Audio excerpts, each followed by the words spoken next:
Is America broken? Did 9/11 break America? Did it break us? Did it break our spirits? Did it break our trust in each other? Did it break our trust in our government? There's a direct line 9/11 to the war in Iraq, the election of President Barack Obama, the decision to leave Iraq, to ISIL, and the election of President Donald Trump. And then without all that, you don't have an insurrection at the Capitol. Different tragedies and tragic situations really break down the trust. It didn't start there. Conspiratorial thinking and anti-government ideology started a long time ago. I would argue that the trust breakdown started when John F. Kennedy was assassinated in 1963. That was really the starting point. Immediately, people were like, come on.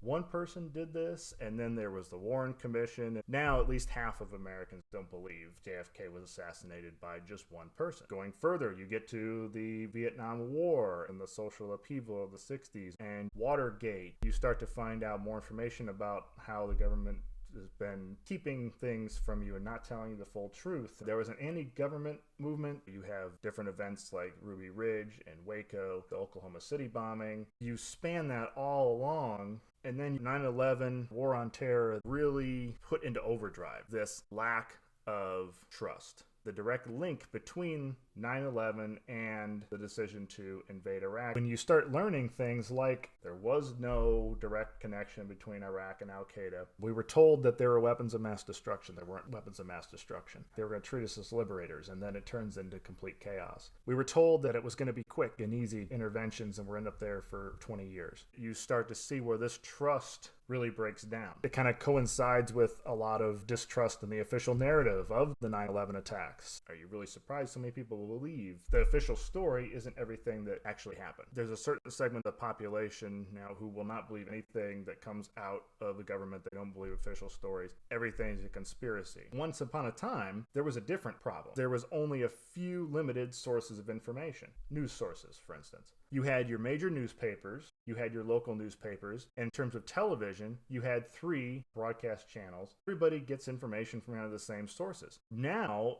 you have online news, you have new media, you have how many different news channels, and some have a clear bias pointing you in one direction or the other, all presenting different information, and some of them deliberately just pumping out blatant garbage. How difficult it is to decipher information now. We have more information now than we ever had before, but how do we figure out what's actually true and what's not true? It's harder and harder trying to figure out what is good quality sources of information. What is actually going to give me something that I can actually use to learn? It's hard to figure that out. And you see now what's going on with the pandemic that we're continuing to be embroiled in, how everybody's kind of at each other's throats, turning on each other, fighting with each other. There's a lot of anger and frustration and a belief that we are not being told everything, or we're being taken advantage of, or being led down a bad path, or however you want to phrase it. People don't know who to trust